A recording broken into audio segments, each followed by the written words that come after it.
Hey, Talent Warriors. Welcome back to another episode of the Talent War podcast. And today, something really, really special here at the Talent War Group. Most people know that we do executive search, management consulting, leadership development, but we'd like to get into the details of some of the things that we do. And there are two offerings that are truly exceptional for leadership development that we offer here at the Talent War Group. And our cadre of instructors is just unequaled. And we're going to talk about them today with Mike Sarraille and Josh Johnson, and who you're going to meet. 32 years, U.S. Army, Sergeant Major, Green Beret. But we're going to talk about Into the Wild Extreme leadership development programs and battlefield reviews, and how it can help your leadership teams become the best that they can be through shared adversity and dealing with real-world problems, environmental problems, challenges, mental, physical, spiritual, outside of the bubble that we all live in the corporate world. So stand by to learn some great stuff about leadership development.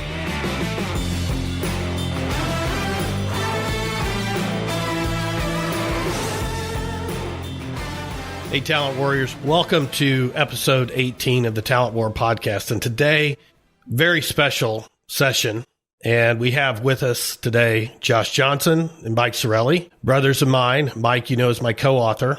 And today what we're going to chat about, I mean, everybody's heard us talk about the Great Resignation. Everyone's fighting the war for talent. And Mike and I have been traveling, speaking, working with clients. But if you remember at the end of our book, we said you can't hire or fire your way to success. You have to lead, you have to coach, you have to mentor, you have to train. And the clients that we're working with today are realizing how important in this environment, this war for talent, pandemic, all the things going on, about doubling down on leadership.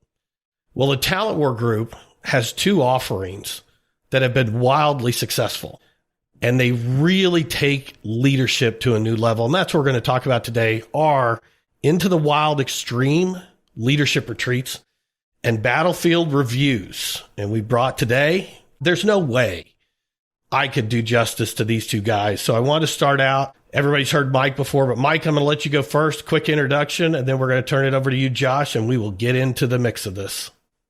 Yeah, absolutely. Thank you, George, for having us on. So, retired Navy SEAL, co-author of the book Talent War alongside George there, one of the partners within Talent War Group, just extremely passionate about leadership development and leadership in general, which is not to say that I got it right all the time, not even close. But I know it's the same thing that intrigues you to passion. And when you're following your passion and that's actually your job, nothing can be more rewarding than setting up companies for success. And we have the newest member of the Talent War Group team. And, you know, I got to tell you, sometimes you just run into those great people that you get a chance to work with that make you just bring your game to a whole new level. And that's what we've got in Josh Johnson. So Josh, tell us about you. I appreciate that intro. I don't know if I can live up to it. I'll do my best. So first off, thanks for having me on. Thanks for bringing me on to the Talent War Group. I'm excited to be here. This is a really good opportunity to take influence that we've been able to, these experiences that we've been able to build through our years and try and pass them on to organizations that are looking for help. So about me, I'm a retired Army Green Beret. I spent just under 32 years in the Army. The last 22 or so was in Special Forces, mostly operated out of 1st Special Forces Group, which had a primary area of operations of Asia. So I've been, a ton of countries all through what we call PACOM, the Pacific Command Area. I've also done, my fair share of tours to Iraq and Afghanistan. So I've built that leadership, check those leadership boxes of being able to run, operations in those combat theaters. So the thing about it is once you leave a team and you're no longer doing the job, then you've got to find a passion in order to stay in these organizations. And mine became leadership development. As I got promoted up to become a company sergeant major, it was my job to develop Special Forces team sergeants and get them to go out and do God's work throughout the country.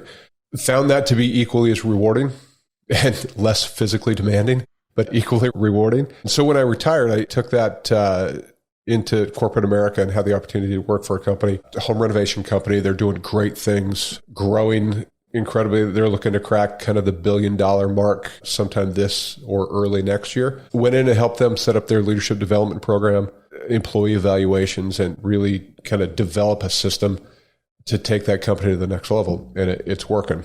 Found out that you guys were doing this, and it's the opportunity to expand that influence and take what I've learned through both the military and my time in corporate America and be able to help organizations all the way across the nation. So again, I appreciate you guys bringing me on.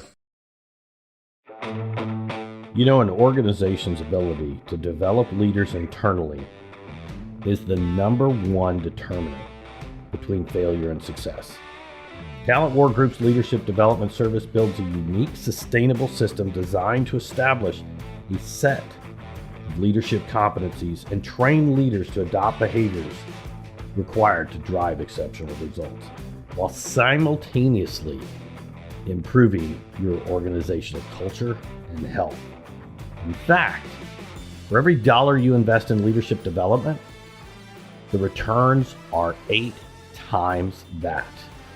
You're not going to see a better ROI than in investing in leadership development. You can get started by finding us at talentwargroup.com and let us help you develop your next generation of leaders.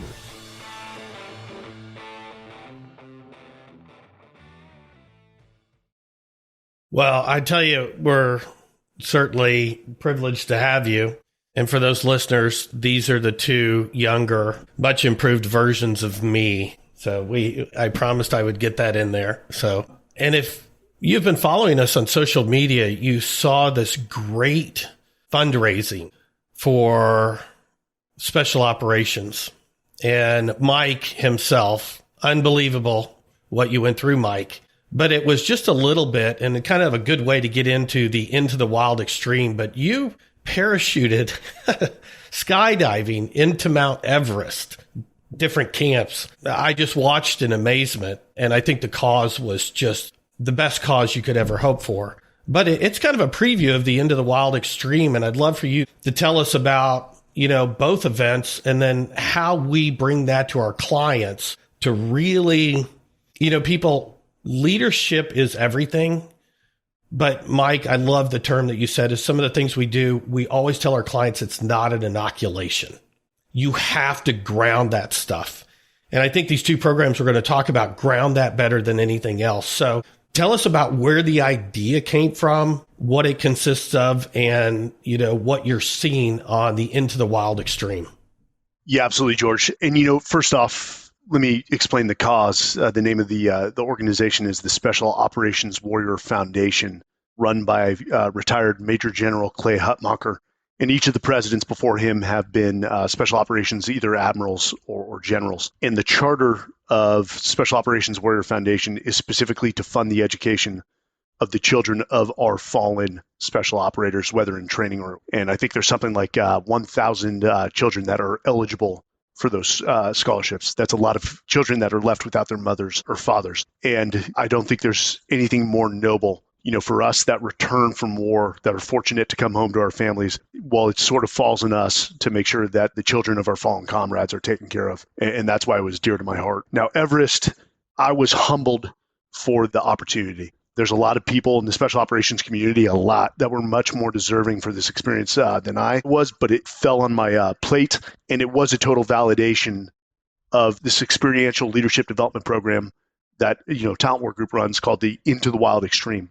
And those that served in the military and in special operations understand this well. There is a part of leadership development that takes place in the classroom, but studies have shown that less than 10% of what's discussed in the classroom is actually absorbed by the participants, and a smaller percentage actually put it into implementation. At the end of the day, the greatest form of leadership development is changing behaviors.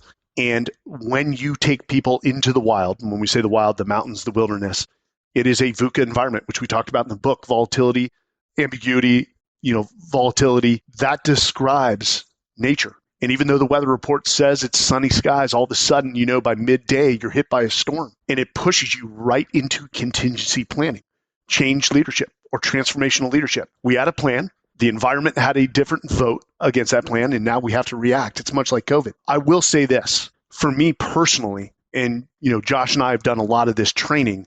Josh has probably done a lot more crazy things than I have. 3 years retired, I had not really put myself in an environment where I stepped outside my mental and physical comfort zone.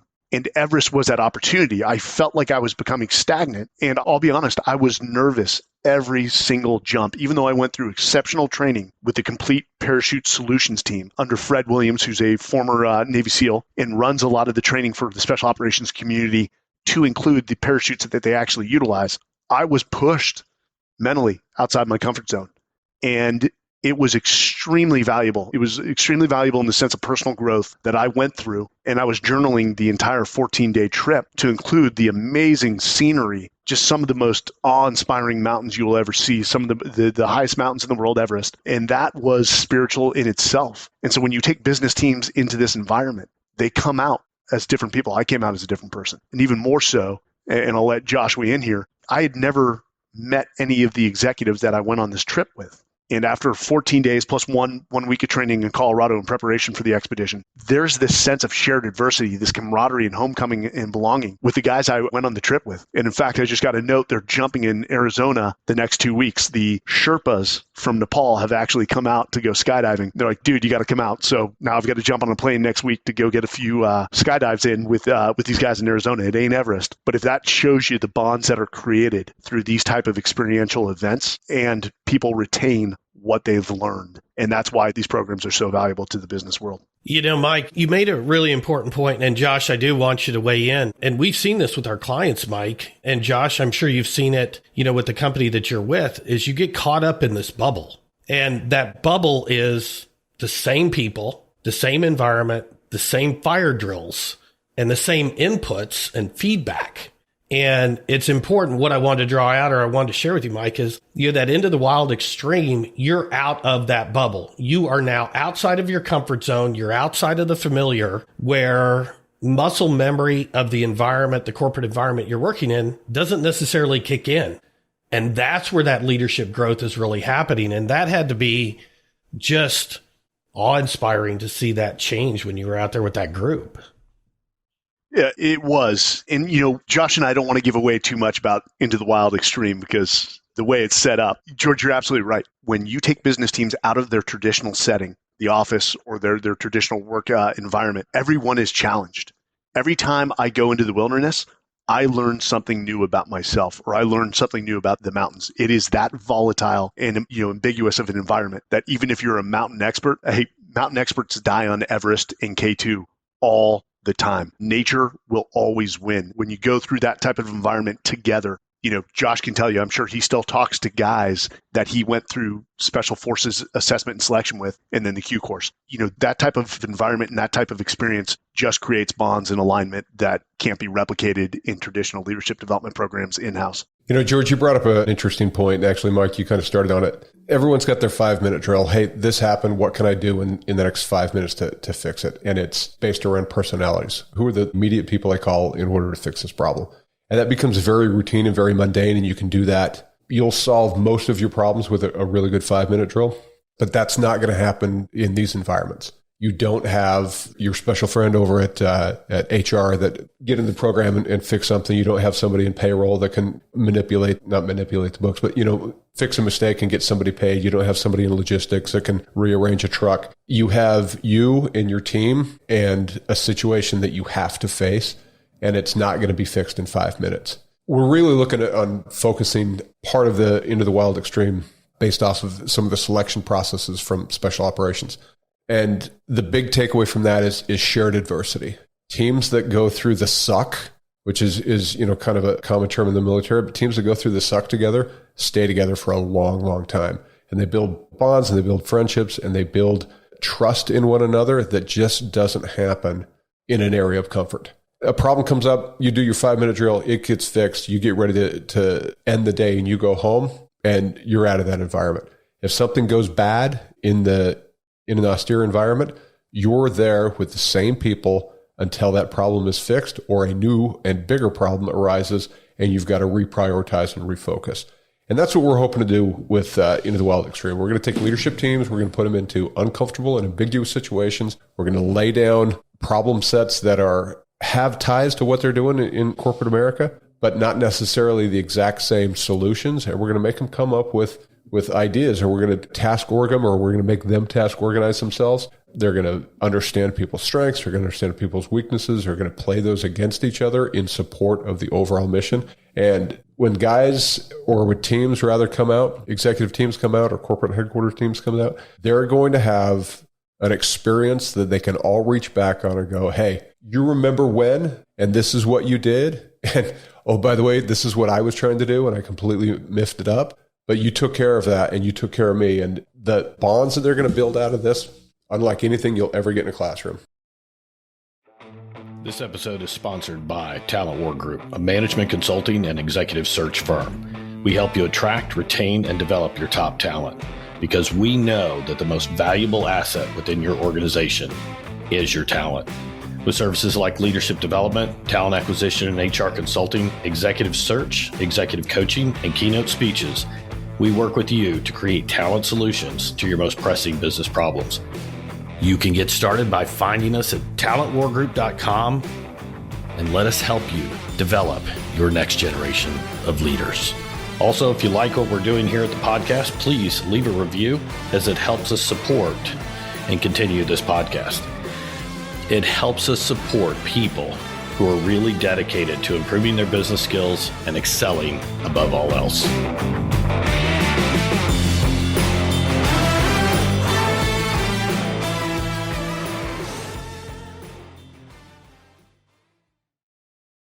Josh, you talk about shared adversity, and I know amongst the three of us, we've had these conversations. If in talking to several executive CEOs, some of who served in the military, they say the number one thing missing in the business world is that sense of shared adversity, because it creates that trust you spoke to. It creates that vulnerability when you understand other people's weaknesses. And without vulnerability, you can't have trust. You know, I remember a trip in 1999 to Anchorage, Alaska, when I was a recon Marine. And it was December of 99. And one, we had horrible equipment. We had the old Mickey Mouse vapor barrier boots where your buddy had to blow into them to put air in. We were ill-equipped, and none of us had really done winter warfare training before, but it was negative 30 outside, and we were supposed to go into the field for a full 7 days. And, you know, we were subtly trying to convince our platoon sergeant and platoon commander, hey, you know, this probably isn't a good idea, negative 30 degrees. And we were all pleading our case to get out of it. And the platoon commander did. They made the right call. They said, no, the Marine Corps sent money or paid money to send us here. We only have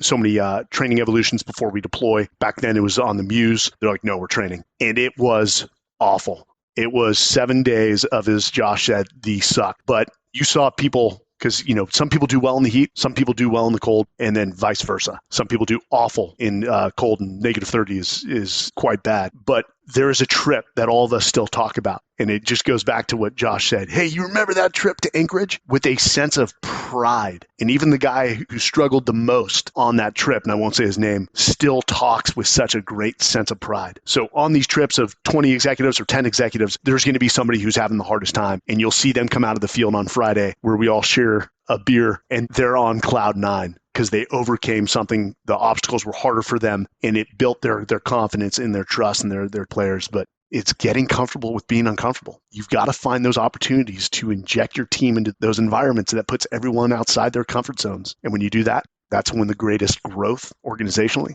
and individually take place. You know, Josh, I wanted to ask you about something about that. You know, one of the things that I really like is because, and Josh, you made the point of the 5-minute drill. So many people are solving a problem with an email, a Teams message, a Zoom meeting. In the end of the wild extreme, I mean, short of GPS, you are outside of the electronic world and you are having to really deal with people, good, the bad, the potential. And so it really is that shared adversity because you have nobody to turn to but one another to solve things. Yeah, Mike, you were talking about Alaska, and it reminded me of something I thought about in a couple of years. So I was stationed up there 92 to 95, Anchorage, and we were having a platoon party, and word came in, hey, immediate recall, everyone come back to the company. There's been an incident. And so we all come in from the party. Some of us were in a condition probably not as safe to be operational as we probably could have been. But a Chinook helicopter crashed out in the training area, and they needed somebody to go out and, number one, effect a rescue and then provide security on this downed helicopter until the team could come in and do the investigation. So this is February in Anchorage, Alaska, and showed up. You had literally 10 minutes to grab whatever cold weather you could get and get outside and put security on this aircraft. And my squad was the first squad that went out there. I was not the team leader at the time or the squad leader at the time. I was one of the team leaders, actually. So we show up. We're in the middle of the woods. It's cold as I've ever been. It's dark as I've ever seen it. And we're providing security on this downed helicopter with fuel spills. And the fire department couldn't get out there. So whatever measures to create safety on that helicopter were provided by the air crew, who had just crashed it, so they weren't in the best position. And we had to react. We had to come up with a solution. You had to come up with a plan in order to, number one, affect the mission, provide security on a helicopter. Number two, protect your team in a very austere environment. And number three, you did it with very little planning. So we didn't come, fully prepared. We didn't have our entire EQUIC system. Went back in the time, the VB boots and the brown, teddy bear suits that kept us warm. So we had to look at the assets that we had on hand, figure out a rotation to make sure that the job was done to take care of our people. But when you talk about, hey, okay, we now have a problem. Here's the limited resources that we have to it. Go affect it. And we did. And when you talk about, again, guys having conversations 10, 15, 20 years later, it's, hey, you remember that time we went in the middle of the woods? Some of us drunker than we probably should have been, and provided security on a helicopter when it was, 30 below zero? Yeah, I remember that. And so those are kind of the experiences that we're going to have, preferably not the drunk in the woods experiences, but those are going to be the experiences that we're going to provide these leadership teams so they can come back and go, hey, do you remember that time we went out to Wenatchee, Washington, or Zions National Park in Utah, and we did X, Y, and Z? Best leadership training we've ever had. We're excited about that. Yeah, that's why I was so grateful to get this topic on the podcast, is because these things, they're transformational, both for the team and especially for the individual, what you're going to learn about yourself. But, we have another offering called the Battlefield Reviews. And I remember doing those battlefield walks, and I've done a number of them and different versions of them. And for me, it was really life-changing because I had to put myself in the position of somebody hundreds of years ago and what they were seeing. And so, Mike, tell us about the Battlefield Reviews, and Josh, I know that you've done a number of them.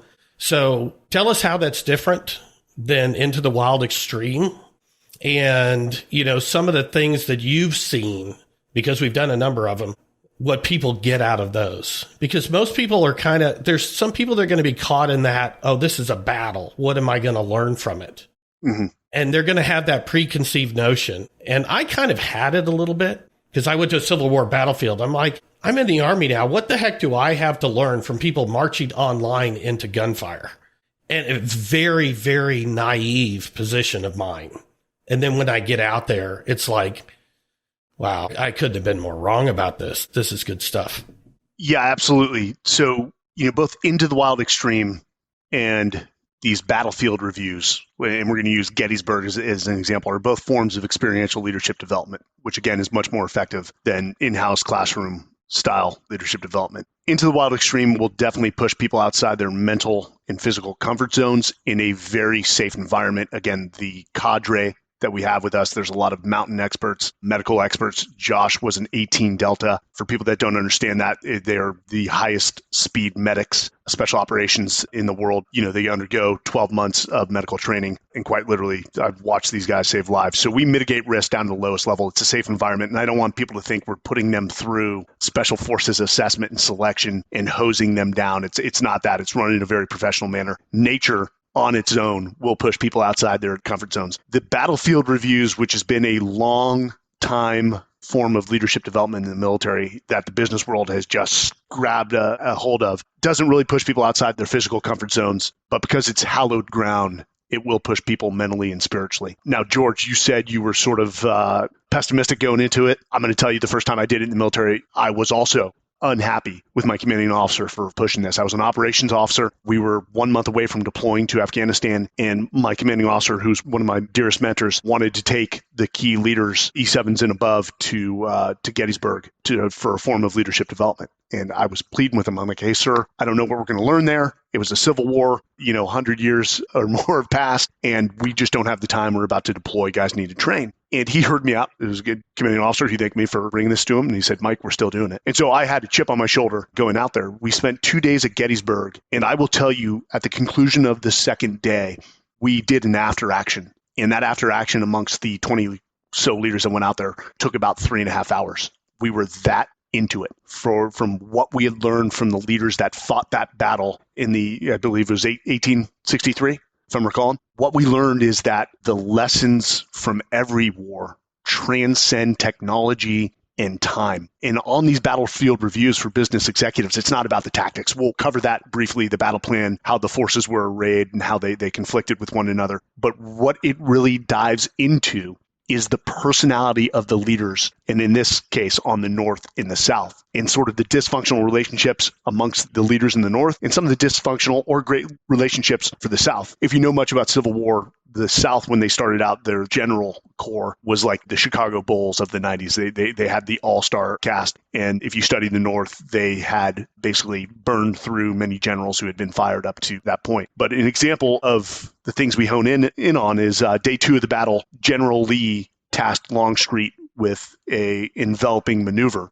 And he considered Longstreet right hand. When he lost Stonewall, Longstreet moved up and was his most trusted general underneath him. Well, when he briefed Longstreet on the plan, he could tell that Longstreet was not bought into the plan and allowed Longstreet to leave the tent to go execute the maneuver without confirming, hey, you're fully on board and you understand my intent and you're going to execute with violence of action. He didn't take that time. So we put people into a role play scenario. Okay, you're Lee and you've just tasked Longstreet, and you could tell they just do not agree with your decision. And in fact, Longstreet sort of fumbled that maneuver and delayed it, and it wasn't successful. So it's about the personalities. And when you watch the business leaders hearing the historical review, and the person we bring out understands the personalities better than any historian I've ever met, you're like, oh, that's Todd from accounting. That's exactly Todd from accounting. And so it translates back to business, albeit war. And business is war by non-violent means. Who are we kidding here? People walk away and our reviews are 10 out of 10. We've never had anyone say 9 out of 10. They leave there and they've been impacted. And again, just walking the battlefield is a very spiritual experience in itself. And Josh, I know you've been to Gettysburg a number of times. I've been twice. And we use that as a great example. There are a number of them that we've gone to. But what was your experience? So I'm actually fortunate enough to live right near Gettysburg. I'm about 45, maybe 50 minutes away up in Carlisle. Battlefield reviews are such a big thing. The Army War College thinks that these are important enough that every class goes through a battlefield review. And here's why they're important, right? This is the opportunity to look at a major event and dissect the leadership decisions that were made on both sides. A side that was arguably favored to win, Lee, and a side that eventually ended up winning. And when, people say, okay, hey, this was about a battle. How does this apply to me in the business world? Well, we that have lived through it know that battles aren't about rifles. Battles are about leadership decisions, about logistics, which in turn make leadership decisions, and about accountability and holding people accountable for actions. So when you get the opportunity to go, okay, here's what Lee was thinking. Here's what Meade was thinking. Here's what the subordinate commanders were thinking. These were the decisions that they made and why, and here was the results of it. Now, hey, what are you guys doing in your business world that is similar to this? And you can immediately go, okay, well, Lee didn't have his cavalry because they were out doing something else. We don't have anyone that's, doing business development for us. So I don't have any eyes on what's happening in the world. So I can easily see why this didn't work out in their favor. So you then you've got real-time, in-the-moment leadership conversations based around historical events and immediately transfer them over to what's happening in your organization. What decisions are you making, and how is this going to affect it? If you know the negative consequences of not having a strong logistics chain, what adaptation are you going to make in your organization to make sure that you do have a strong, logistics chain? So battlefield reviews are, as a tool for leadership development, you cannot measure the effectiveness of them because it's just off the chart. I like how Josh, war is a clash of armies, which is, if you want to rephrase that, it's a clash of people, both internally, conflict amongst leaders internal of an organization, and externally against your competition. Translating it back to business is relatively easy. And, I think there is definitely a fascination amongst the business world with special operations community, and for good reason. Special operations units go against let's say numerically superior forces all the time and come out on top almost every single time. A smaller force, and we talked about it in the book, The Talent War. Charlie Beckwith said, and I'm going to spare using the word he used, but he said, I'd rather go down the river with 7 studs than 100 less than average soldiers. He used some colorful language there, and this is a clean podcast, but he's absolutely right. And even on the battlefield reviews, we talk about strategy, which, came from Clausewitz, and the business world has taken on their own, but I think it's a term that's often misunderstood or not used in the correct context. And strategy to the military basically meant, what is the plan to achieve a very finite objective given we have limited resources? And that is no different than the business world. And in fact, the thing about special operations is coming to the business world, it seems like we had a lot of resources and support behind us that the business world and a lot of small to medium businesses just don't have that level of resources or support. So you've got to be even more targeted with your strategy and your plan. And we go into that during the battlefield review. The other thing, George, I want to say is,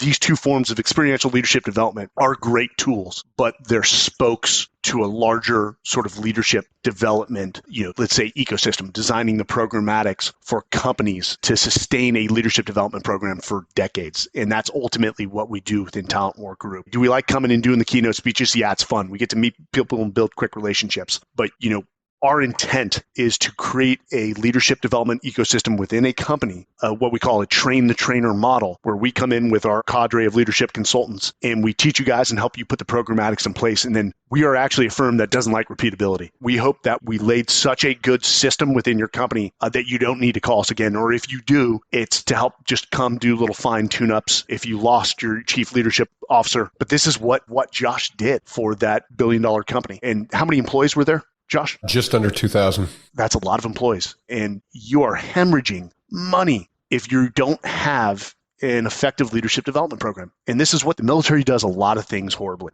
that the private sector does extremely well. And trust me, there's a lot of times we're like, hey, why don't we just do it like the private sector does? But when it comes to leadership development, I am very bullheaded on this. I will say nobody does it better than the military. Look at boot camp or officer candidate school. It is like the ultimate onboarding process. It is cultural assimilation. They set the standards and desired behaviors up front. Everyone knows what they need to do to succeed within the greater military in that culture. So the military, it never stops there. I mean, every rank you pick up in the military, you're going through a leadership school. Even for our newly promoted 06s to 07s, whether it's generals or admirals, and Josh alluded to this, these leaders have 20, 25 years of leadership experience under their belt, and they still go through a capstone program to pin on that star and prepare them for the next level of leadership. And so it's within the military and in special operations, essentially, this leadership development, it's part of our DNA. It's baked into every conversation we have. Is when we make a decision in war or in training, we ask ourselves, is this in line with our values? And again, that's what we do for companies, is we help them create those ecosystems, those programmatics. And the experiential leadership development is just two forms of a larger array of tools that we utilize. They're the most effective, albeit.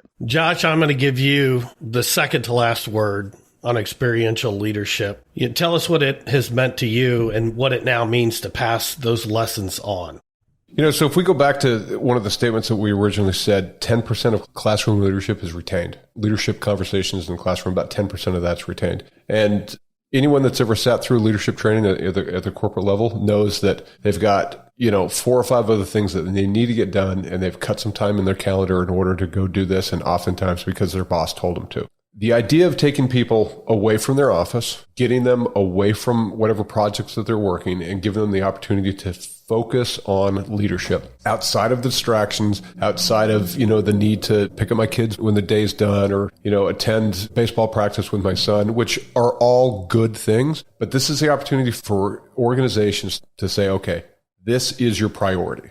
And we talk about the military model for leadership.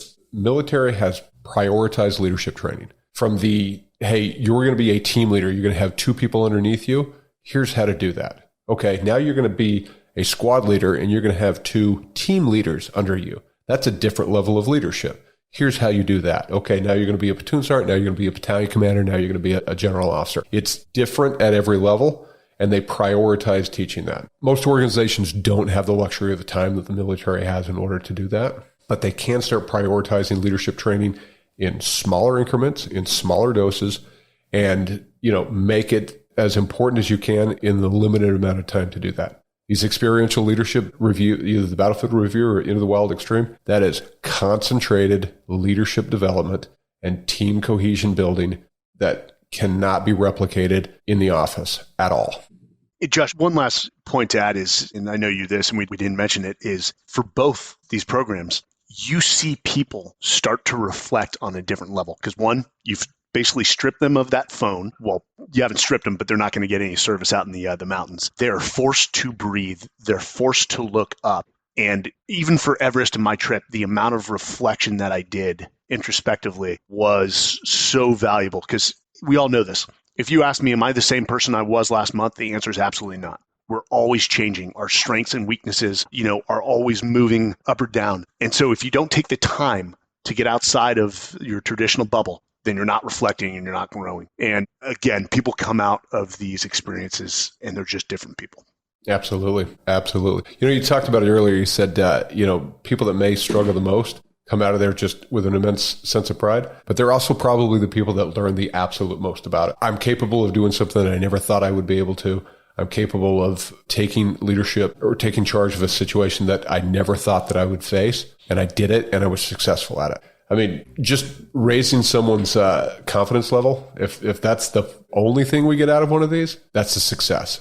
We're going to get a lot more out of it, but that's a mark of success.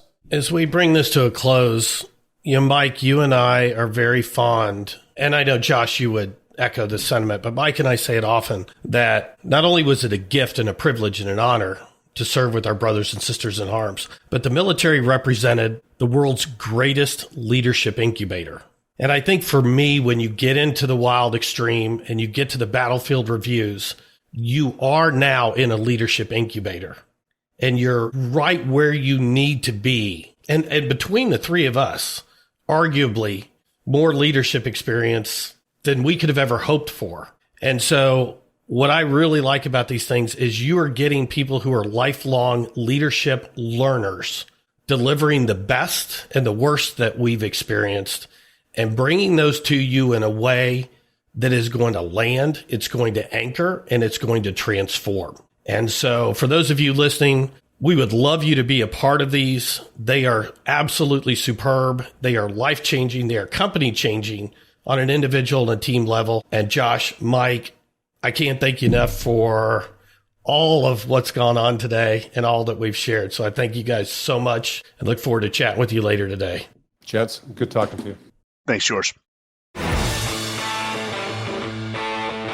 And thank you for listening to the Talent War podcast, where we discuss all things talent, focusing on a true talent mindset, which is a core belief that the only true competitive advantage you can hope to achieve and maintain is your talent. Join us for the next episode of the Talent War podcast on Spotify, Apple Podcasts, or wherever you get your podcasts. If you like what you heard, subscribe, please leave a review, and connect with Dr. Tom Lokar and myself on Talent War Group's LinkedIn, Facebook, Twitter, or Instagram accounts, and send your comments and inquiries to media@Talent War Group. The Talent War podcast is brought to you by the Talent War Group, a management consulting and executive search firm. With services like talent acquisition, leadership development, seminars, and executive coaching, we will work with you to create talent solutions to your business problems. To get started, please visit us at www.talentwargroup.com.